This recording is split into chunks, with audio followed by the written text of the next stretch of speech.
get license. Say was say you register war, you bibia na ya abusu for the Ghana standards now. Omuna check bibia also omu hwe cement ye no. Ministries and government agencies to grind to a halt as civil and local government staff association declares strike over salary structure. How does this affect government machinery? All staff of the civil service and the local government service should stay away from work until further notice. Similarly, all cluster secretariat offices are closed. Also ahead, MPP flag bearer closes in on John Dramani Mahama as he makes a 3.3% gain in latest poll from the Global Info Analytics. We shall tell you more. And I will bring you updates from our world of business as Standards Authority to intensify campaign on the use of calibrated scales for traders. Tonight we bring you all these details and many more stories to stay with us within the one hour as we share all these and many more with you.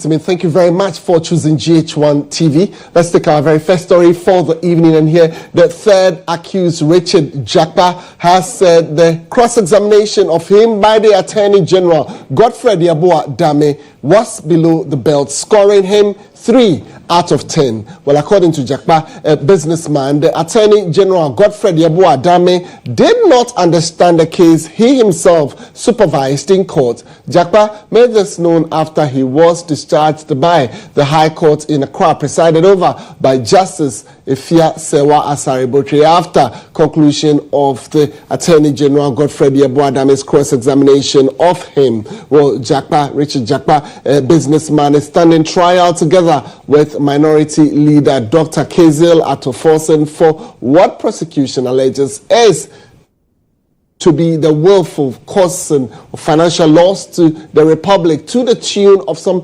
2.37 million euros following the purchase of ambulances. Well, the accused persons have pleaded not guilty and are standing trial before Justice Ifiasewa Asari-Botry, a justice of the Court of Appeal, sitting as an additional High Court judge. Both prosecution and Dr. Forsen, the first accused person, have all closed their cases with Jakpa in the witness box. Mutala Enosa is our legal affairs correspondent. He's right here in the studio tonight. He will share more with us on this. Well, Mutala, let me start with you tonight. So, there was a video link that was generated in relation to this case. Tell us about this video link. So you expect huge numbers today, especially so when the indication was clear that the Attorney General or the prosecution was to conclude their cross-examination of Mr. Jakpa.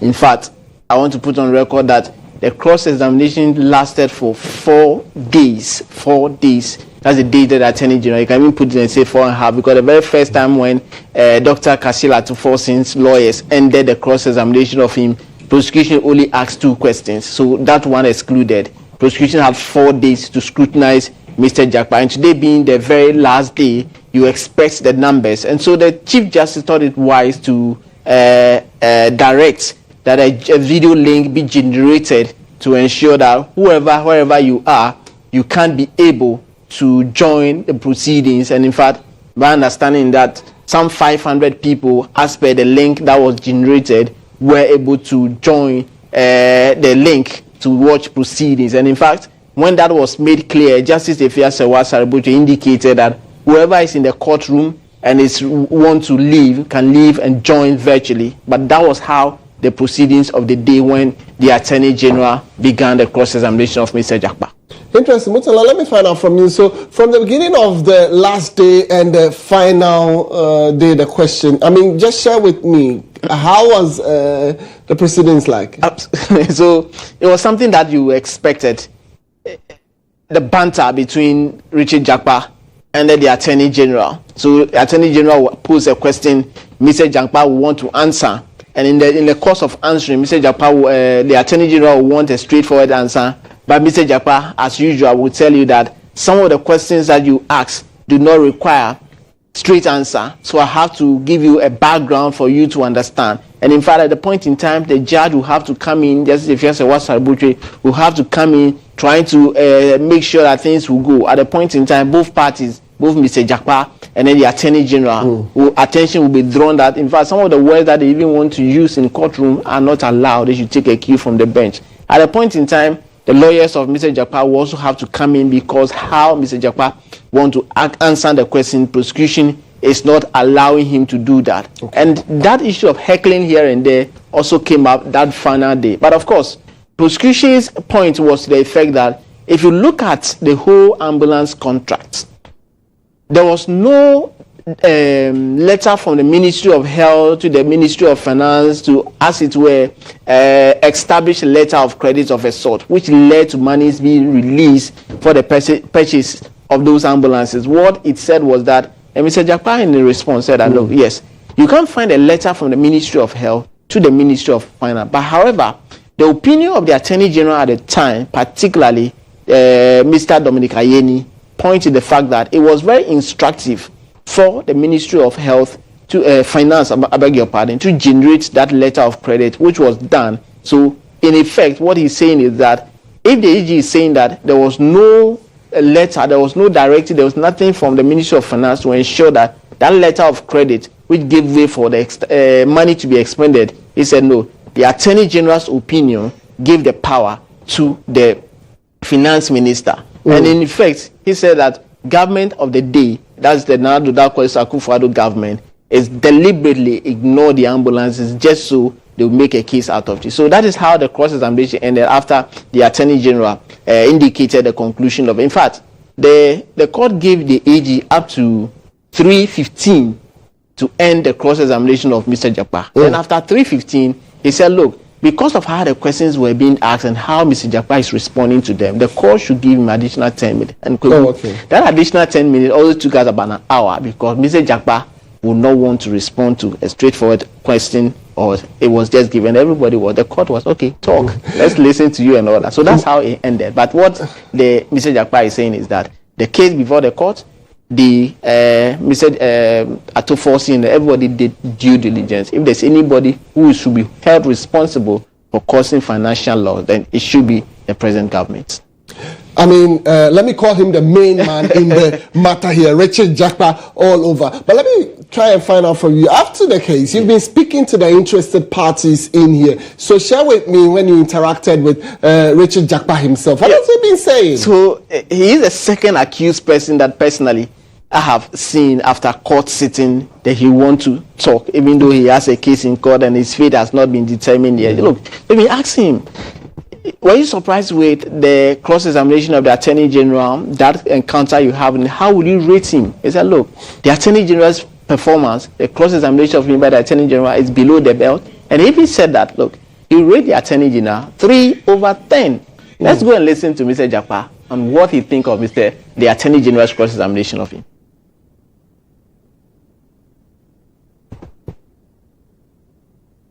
Attorney General came to court purely on political convenience and mischief to imprison Honorable Atuforsen. And this stemmed from the e-levy. It stemmed from the e-levy because Honorable Atuforsen was a ranking member for NDC in Parliament. And he was giving them headaches. He was frustrating and being meticulous on the figures that Ken Ofori-Atta was bringing to Parliament. So on the insistence of Ken Ofori-Atta, they decided to charge Atuforsen in order to intimidate him, to soften him in Parliament, so that he doesn't peruse and be too critical on the things that he can offer that brings to the Finance Committee. I don't even know how to describe it. It's just below the bar. It's below the bar.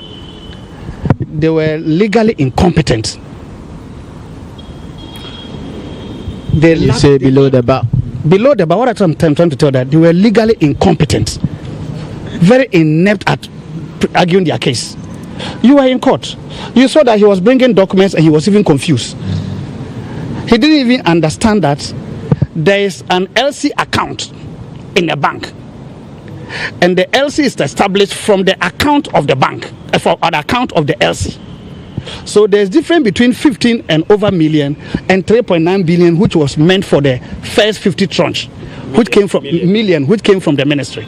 And the man was telling the court that debit and credit balance, which was open and closed, and the charges in the bank, that was the LC.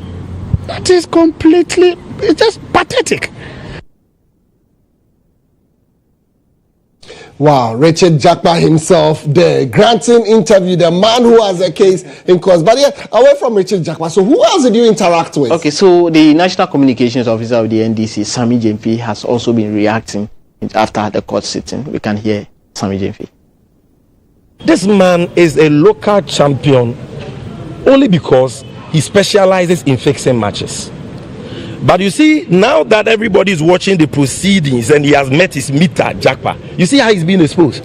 You don't even read documents that you are cross-examining a witness on. You don't read. And you come and tell Jakpa that, look, read the Attorney General's letter. Where did he never, Dame was categorical, that the Attorney General never told government to establish a letter of credit. You were in court. Then Jakpa read it. Said, when the Attorney General was clear that government is bound by the terms and should perform the terms.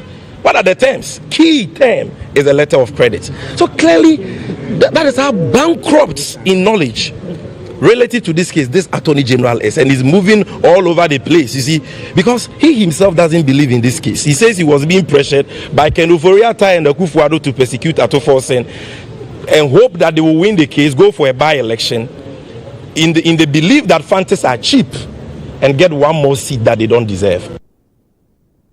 All right, so Mutala, every now and then you are able to get a bite from the Deputy Attorney General equally. This time, did you get him? What did he say? Yes, Alfred Chiayeboa has also been reacting to the sentiment being shared, or the reaction of Sammy JP and also Mr. Jakpa. So let's go and hear from what Deputy Attorney General Alfred Chiayeboa also has to say after whether indeed they have made their case today.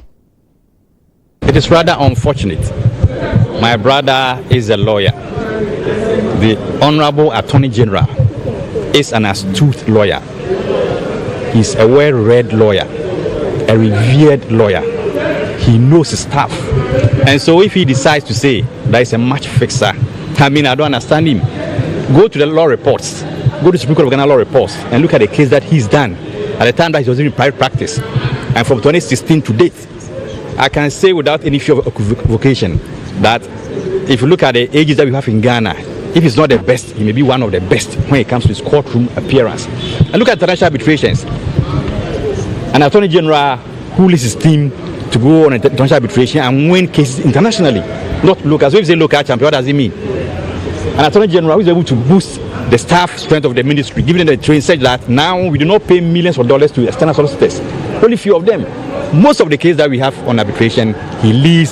So does it mean that if he goes outside to fight those cases, he also goes there to fix matches? I mean, it doesn't make sense if you say that he fixes matches.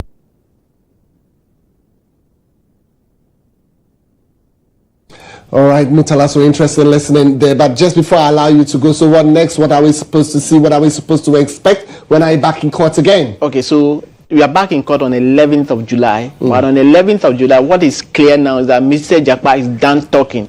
Okay. He will no longer mount the witness box to talk again. But he will be calling 8 witnesses. And on the 11th of June, we expect the first of his witnesses to come, who will be the representative of Big C, and that will be done virtually. So that is what we do expect at the next court sitting. But what is clear now is that Mr. Jakpa's cross-examination is done personally, but he will be calling 8 witnesses, and the first of the 8 will mount the witness box on the 11th of July.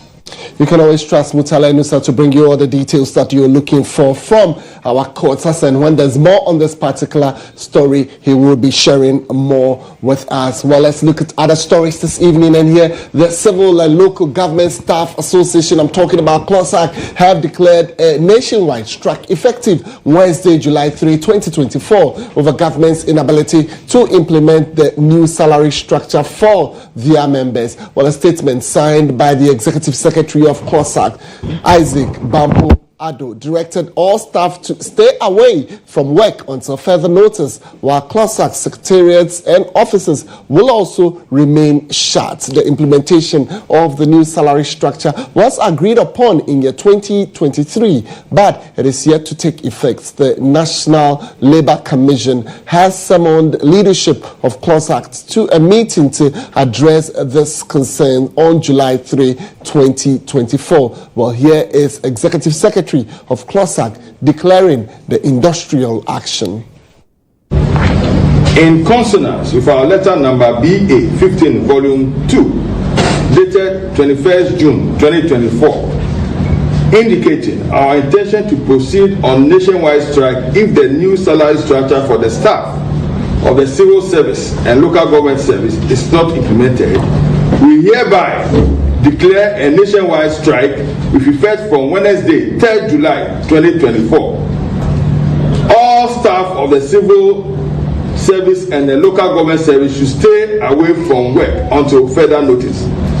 Similarly, all cluster secretariat offices are closed. Can you take note and comply accordingly? Thank you.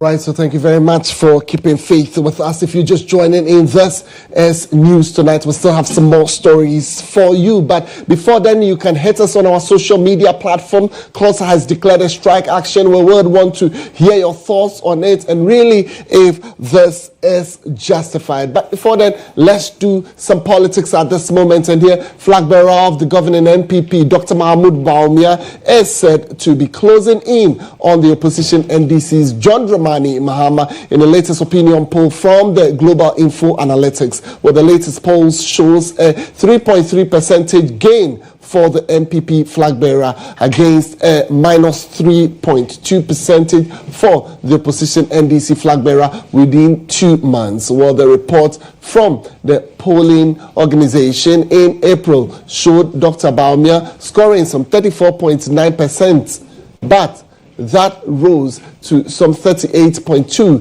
in June, while GHOne Mahama dropped from 54.3% to 51.1% during the same period. Well, the latest poll also shows the new force gaining some 2.3%, while the Movement for Change lost some 2.2% in the same period. My colleague Musa Lansa is here to help us with some details of the polls, which also indicates the key issues that will influence voters. Musa, thank you very much for your time this evening. So, yes, let me find out from you, how do you break down this report by Info Analytics? Well, Kweku, is very interesting. The things from the Global Analytics Group. If you recall, somewhere in April, they came out with a report that indicated that the NDC's GHOne Mahama was leading with some 54.9% of the votes that were that they pooled around the country, various regions, and various things they used to, as it were, look for who would win the 2024 presidential elections. But 2 months later, things have changed. What you're seeing here is what they've come out with. indicating the voting pattern for committed voters from the samples that they used. And it indicates that John Mahama dropped from the 54.9% they had in April to 51.1% in June.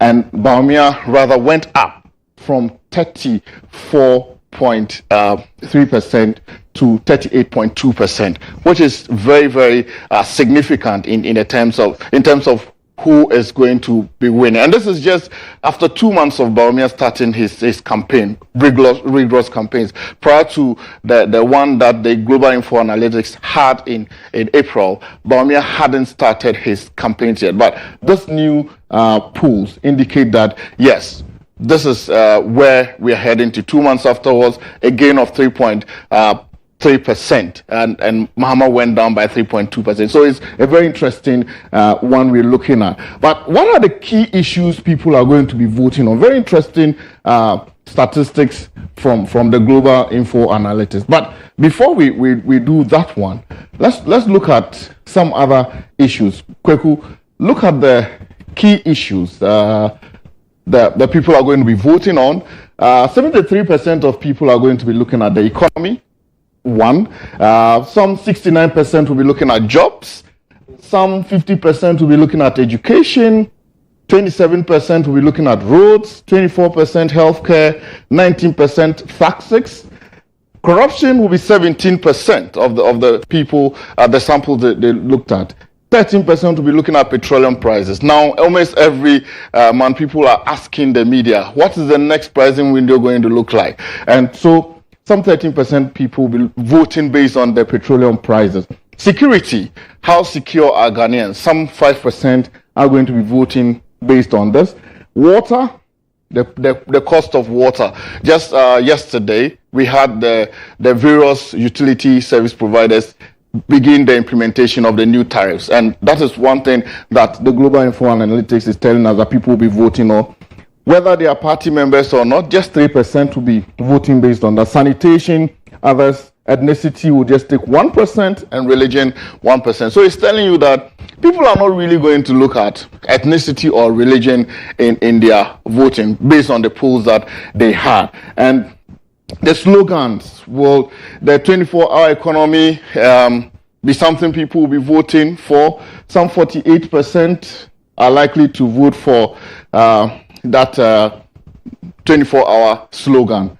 Digitization, when you look at the two parties, it's going to be very interesting. Digitization, some 35% people will vote the Great Transformation Plan.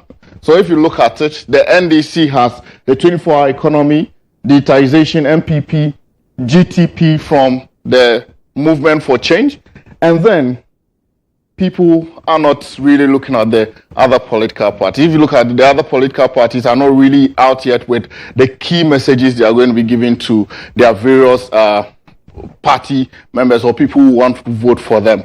But these three leading parties have agreed on what they want to do. So Mahama drops by 3-point-something%. Bawumia also goes up by 3.3%. So it's very interesting how we're going. So in the next 2 months, we'll know what the Global Info Analytics will be telling us. Before you go, now I was looking at how interesting Chada, away from John Dramani Mahama and the current vice president, who also happens to be the MPP candidate. I mean, Chada also and Alan Cash. It looks like Cheddar with his campaign keeps coming up. Have you made any observation? Yes, Cheddar has gone up by some 2.3% if you look at the votes. So initially, when you look at the other votes, Alan had 4.4%, but previously he was around 5-point-something%, but that has dropped.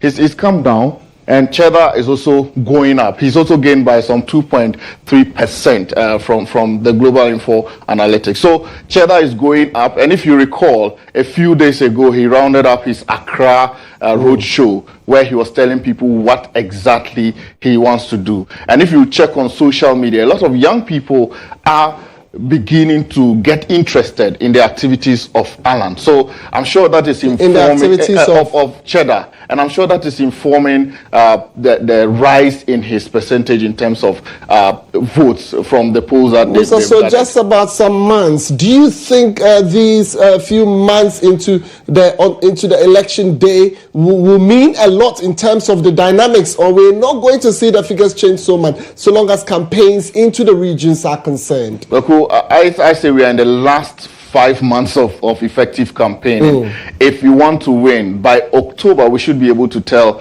who would win the elections.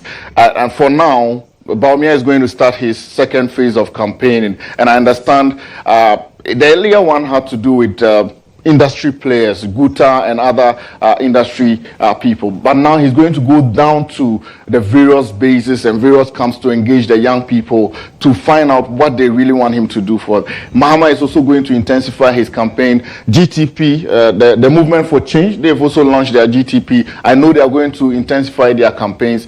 Cheddar is going to move his roadshow to other regions. So the last 5 months, and I'm saying by October, we should see a lot of changes in how Ghanaians are going to vote. It was too early from January till June. People were making their own submissions. But now we are getting to the last phase of the campaign. And Kweku, a lot of things will change in terms of what people want to hear, who is going to convince them and all that. So the last few months is going to be very interesting, Kweku.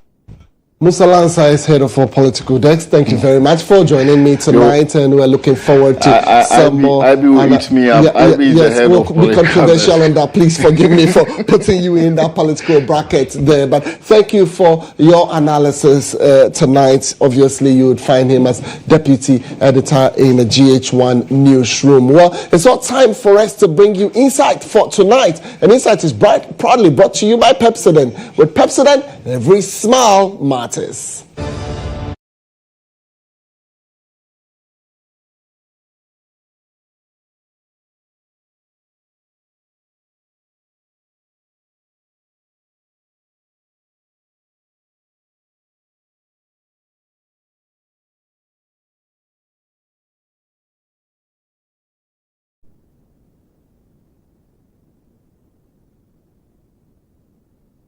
All right, so in Insight tonight, the controversial legislative instrument meant to control the prices of cement in the country has been laid before Parliament by the Minister of Trade and Industry, well, the LI, which is born out of the recent concerns by Ghanaians over the constant hike in prices of cement faced disapproval from the minority and the Cement Manufacturers Association themselves. But after further consultation was laid before the lawmakers, well, the LI has since been referred to the Subsidiary Legislation Committee of Parliament and is expected to mature after 21 sitting days of the lawmaking house. Well, here is Minister of Trade, Katie Hammond, speaking to the media. No, say cement manufacturing regulations. No, since I also get license. Since I was say register war, you bibia na abusu for the Ghana standards now. Omuna check bibia. Also omu check cement ye no Ghana nyina say papa.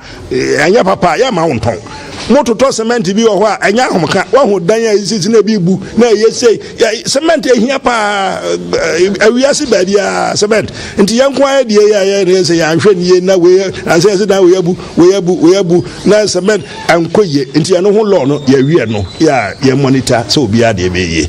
Second what nenebo cement bo obia nka ho hwe enna yesi ekosoro ene atum ne adechi ne atum nti ye sa committee na sa yina ela ba ko na meka na ye committee bi wom committee no obi onim cement ho bibia Ghana ha bia no oka ho edna betenam so onfa na adwene famra na me ka kire wo mo say all right committee mo me entra say ya wie we say no na ne bo no ma ne nye ho and we to we watermele water ni say we to say ade enko a me wa Minister of Energy no and you started sa say ya petrol ne bo ya you know surprise unitization na say ya turn balga ya turn no sa ya turn nkran ya turn tamale ya turn kumase ni nyina ye betumi ai bibia UPPF bia wo mu no ye nyere UPC ya omgrade say ye Professor Yirma Ampo and ye nchengi no monko gwere ho.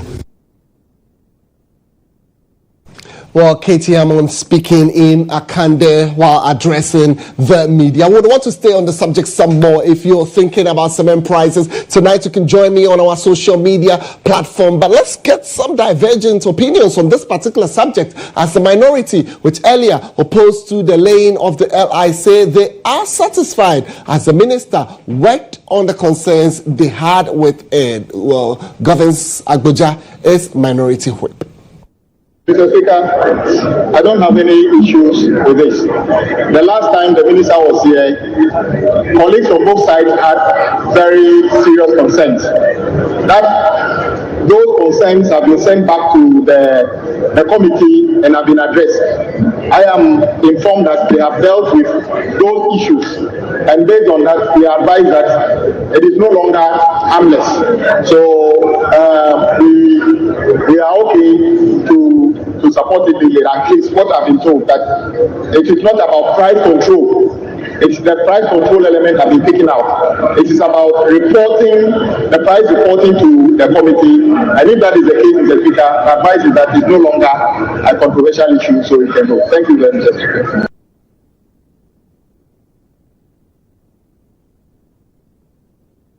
All right, so Ibrahim Al-Hassan is our parliamentary correspondent. Well, he joins me shortly for more on this particular issue, cement prices, and Katie Hammond moving to Parliament bet later. Ibrahim Al-Hassan, thank you very much for your time. Well, before I even go on, I was supposed to help my viewers tonight as Katie Hammond spoke in Akan. So I'll give you the opportunity, since you are there, to break it down a little bit for us. He actually interacted with the media in Akan. What was he exactly driving at? Well, first, Kweku, let's establish why he decided to speak the local language, even though he was engaging journalists who virtually report for media houses that transact their business in English. According to him, the English media have not been fair to him relative to this matter of seeking to introduce an ally that is seeking to control the prices of cement. And so as a punishment for the English-speaking media houses, he decided to speak to you. With that out of the way, let's talk about what he said.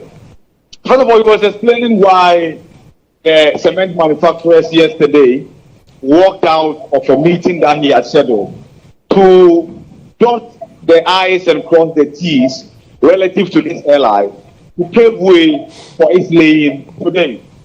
The cement manufacturers, according to him, did not want any media presence.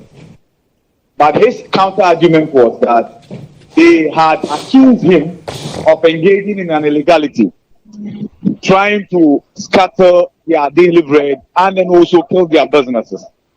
He wanted them to explain in clear terms what they meant by those claims before the cameras, before the media.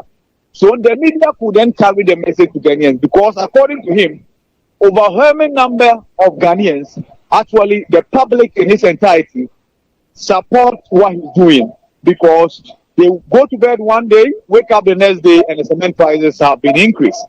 And so because he refused to sack the media, that's how come the cement manufacturers walked away out of the meeting. But then they should wait and watch him. He was going to get the LI laid today, and laying, he got it. Interesting. Ibrahim Al-Hassan, I want to look at the minority side also. Early on, it looked like something that really they were not for, but in a smooth way, they allowed it to pass. Can you just update us on what really transpired before the minority actually said, well, you can go ahead? Well, so the controversial clause had been changed. The controversial clause, Kweku, was that government will determine how much these cement manufacturers sell their cement, be it the 32 grade or 43 grade, be it in Accra or in Tamale. Currently, the longer the distance, the much more expensive the bag of cement is. Now, that price control clause has been removed. In this place, it's what is described as price reporting mechanism. And Kweku, you know better. When we talk about price reporting mechanism, it's about the players in the sector communicating to government as to what the determinants of their price system is, and why they are selling the cement at the point, at the amount they are selling. If government has any input, that will be made, but that's not compulsory. And so now, with this amendment, the minority members who had concerns, the majority side, some majority MPs actually had concerns. Prominent among them is the Nyas Otium MP, Dixon Adoma Hugisi, had then been satisfied. The players in the sector had equally been satisfied because their fear was about the price control, because they argue that when they are importing the clinker, government is not able to determine the rate at which they buy the dollar.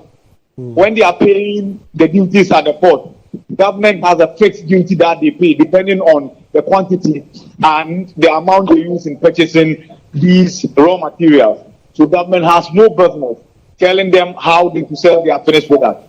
I'm sure now the sector players, the minority, and everybody who has concerns about government seeking to control the regime, which has then been confined to the military era, will be satisfied that there's a change in that direction, and government no longer seeks to determine prices of cement products. Ibrahim Alassane, thank you very much for breaking it down for us tonight. And obviously, the explanation why Katie Hammond decided to address the media in Tree. Well, it's a punishment for the English-speaking media house, as he says you've gone against him on the reportage of this whole matter. Well, tonight you can share your opinion with us on our social media platforms on how this whole issue with cement prices, the discussion continues to rage on in Parliament. But let's stay on the matter a little more as cement chairman of the Cement Manufacturing Development Committee, who doubles as the Director General of the Ghana Standards Authority. I'm talking about Professor Alex Dodu, says there are still issues of safety and low quality cement on the Ghanaian markets. Well, according to him, a legislative instrument to check the ex-factory pricing of cement is not out of place. Professor Dodu therefore urged cement manufacturers to join the Trade Ministry's efforts towards ensuring transparency in the pricing of their products. We shouldn't run away from the elephant in the room, but rather to interrogate the issues directly. One thing I will say is that the interest by the Ghanaian public in all that is happening in cement says one thing. Cement affects people. And in this meeting, I'm hoping we'll get concrete solutions to the cement problem, if you forgive my pun. We need concrete solutions. As we sit here right now, our surveillance tells us that the quality is still a big problem, and we have to deal with it head on. As we speak right now, there are one or two legal approved brands or types of cement which are being misapplied. And that will bring buildings down. We have to deal with it.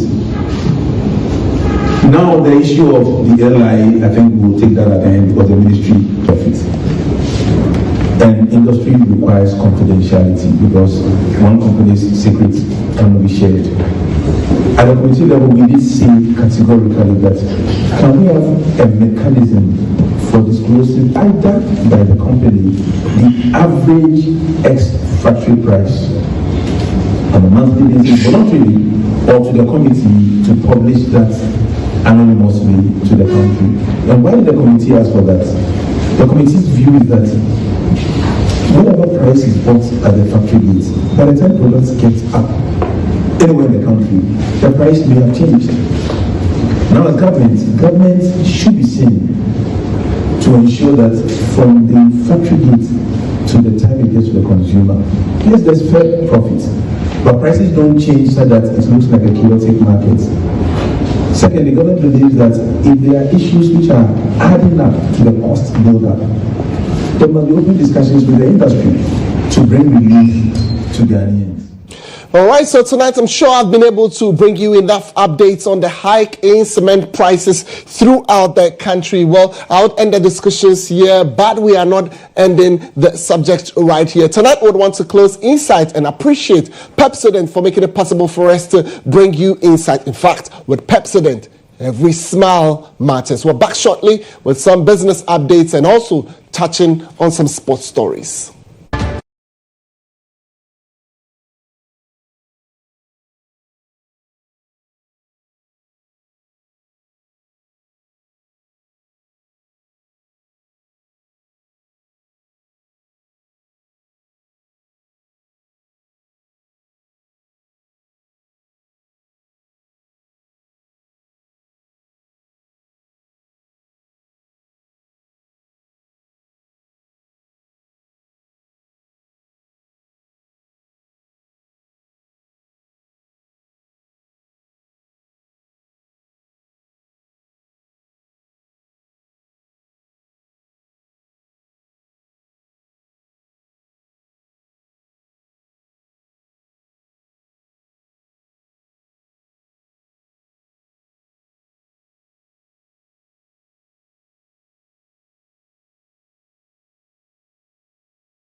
All right, so we're grateful that you kept faith with us. Just before we bring you updates from our world of business, let's look at some local updates. And here, stakeholders from across Africa are meeting here in Accra to discuss ways in fast-tracking the achieving of the Sustainable Development Goals. Well, several countries have stagnated in the pursuit of the 17 goals set for sustainable development due to the several factors, including lack of resources and the impact of COVID-19. Well, the two-day meeting will see the participants drawn from across Africa and the diaspora discussing the way forward in dealing with the challenges. Well, Presidential Affairs correspondent Musa Lansa has more in this report. According to the United Nations, only 17% of the 17 Sustainable Development Goals are on track to being achieved by 2030, as most countries have either stagnated or retrogressed in their quest to achieve these goals. The quest to achieve the goals is being inhibited by various challenges, including both local and global issues such as funding, the crisis in Ukraine, and Gaza, among others. In the quest of finding solutions to these challenges, stakeholders are meeting in Accra at the SDGs Action Summit to brainstorm for the way forward. Addressing the opening of the ceremony, President Nana Akufo-Addo, who is the co-chair of the UN Secretary General's Emeritus of SDG Advocates, stressed that the urgency to scale up action for achieving the goals cannot be overemphasized. He underscored the need for bold ambitions to scale up progress in the SDGs. Global events have further complicated our development challenges. And like many African countries, the recent global shocks continue to exacerbate wealth disparities and widen the gap between rural and urban areas. These challenges underscore the need for urgent, decisive, and innovative actions. Ladies and gentlemen, having gone past the midpoint of the 2030 Agenda for Sustainable Development, and with progress falling far short of stipulated targets, the urgency to scale up and accelerate actions cannot be overstated. Also addressing the gathering virtually, the Deputy General Secretary of the United Nations, Amina Mohammed, disclosed that only 11% of the 10-year plan to achieve Agenda 2063 were achieved by 2023 in Africa. Though she says calls for strong strategies in mobilizing finance to tackle the challenges. According to the latest Secretary General's SDG Progress Report, only 17% of the SDG targets are on track to be achieved by 2030. A little under half are showing minimal or moderate progress, and an additional one-third have seen progress stall. All right, so all is set for me to bring you the latest from our world of business.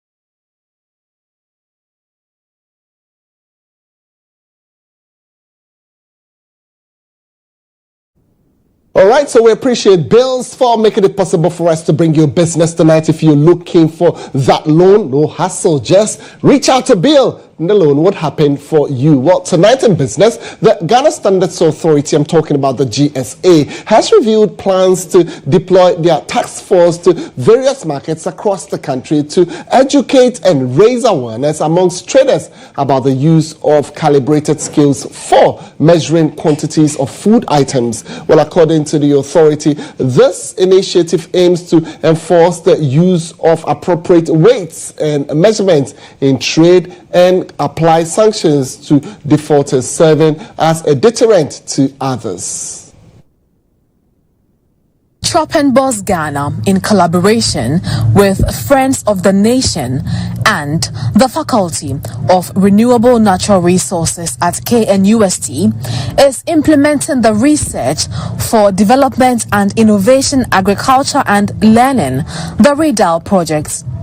This project aims to contribute to the transformation and innovation of agriculture and food systems in Ghana. Addressing the National Multi-Stakeholder Dialogue on Agriculture, the acting head of the Scientific Meteorology Department at the Ghana Standards Authority, John Oboku-Dankwa, explained that while the authority does not control pricing, it ensures that all labeling on measuring instruments is accurate and reliable. So the Ghana Standards Authority does not control pricing. What we do is to ensure that all weighing and measuring instruments are weighing accurately and reliably. We come in to ensure precise measurements. So occasionally, our officers go out to see to it that anybody that is using any form of weighing and measuring equipment either has been verified or has been calibrated.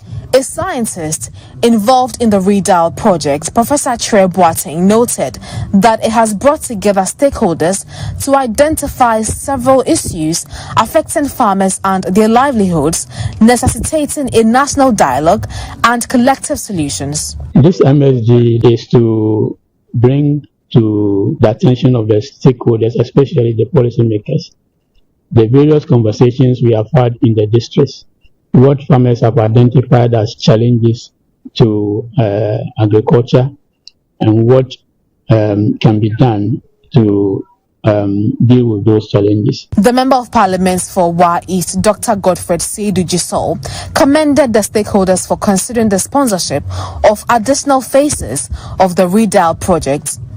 He emphasized that Parliament would support these efforts by providing legislative and regulatory frameworks to advance the country. The fact that they have done a lot more work on the relationship between crop farmers and crop lands and also cattle rearing is something that I think there are huge lessons for us to learn. I wish to really use your space to invite the European Union to consider sponsoring or financing additional phases of this project, because the impact clearly is great and we look forward to achieving and sustaining it. The Redial project has identified several policy issues, including the standard pricing of food crops based on weight, farmer-herder conflict, and the status of cattle ranchers in the country.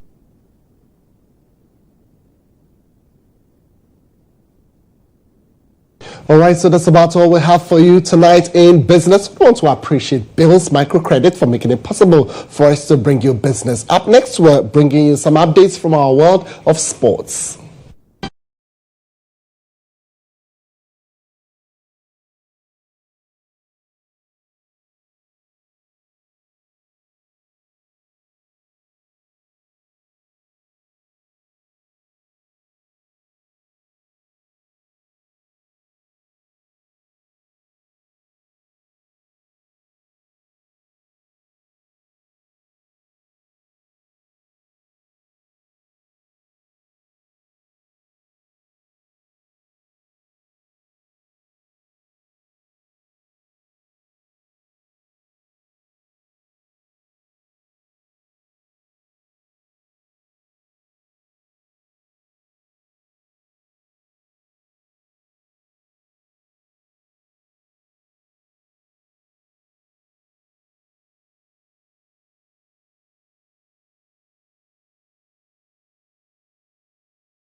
All right, so sometimes I get very excited about introducing her tonight. Let me try it in maybe the wrestling way or something. So we go with, here comes Monica Bukri. We are in the ring, right? All right, darling. We seem to be in the boxing ring, right? Absolutely. Anyway, today happens to be World Sports Journalist Day, and then Yampo for Ankara has commended all sports journalists in the country, but still mentioned there is more to do with our platforms and all that. I've got this plus details of the highlights of the Euros 2024. Do stay.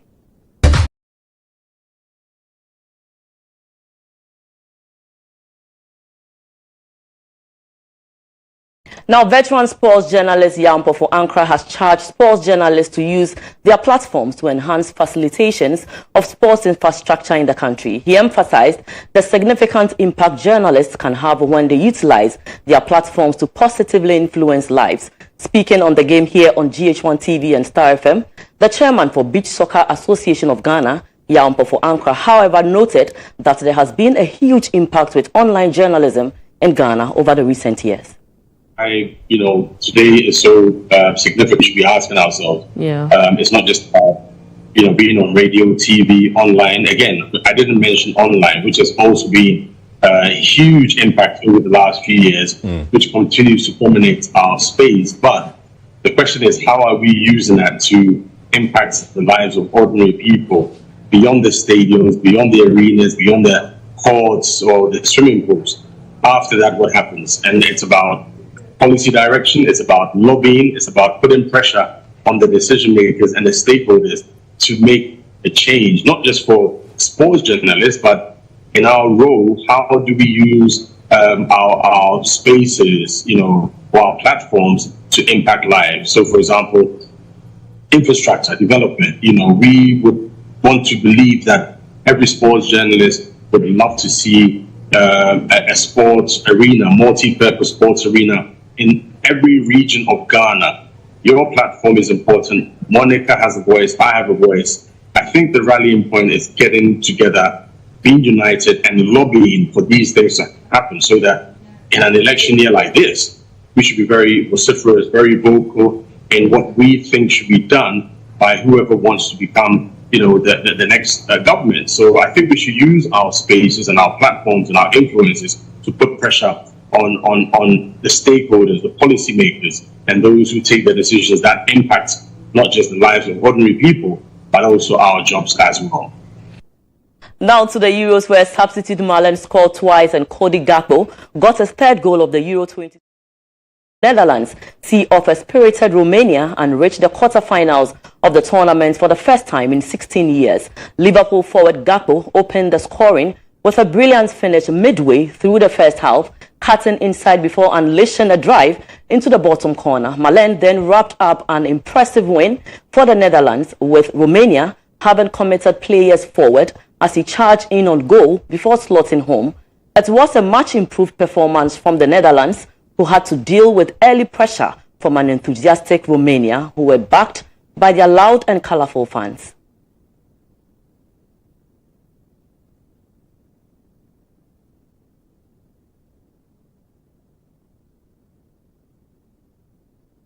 So, well, that is it for sports. My name is Monica Bukari. Back to you, Kweku. All right, thank you very much, Monica Bukari. Looking forward to engaging you again in sport. But for now, I'm all set to bring you some entertainment on GHOne.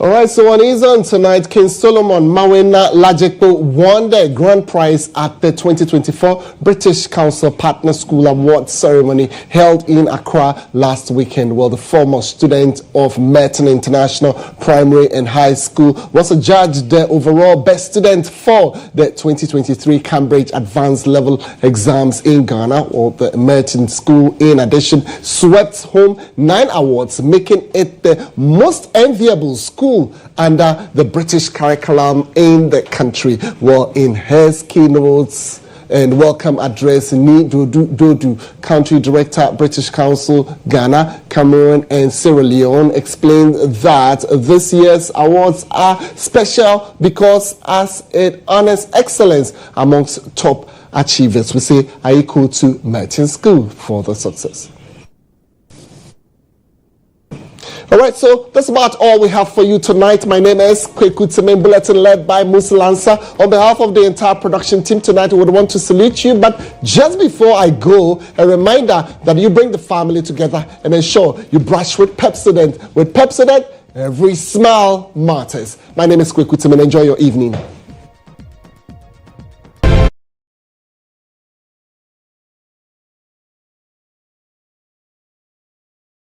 I've used personally in this country.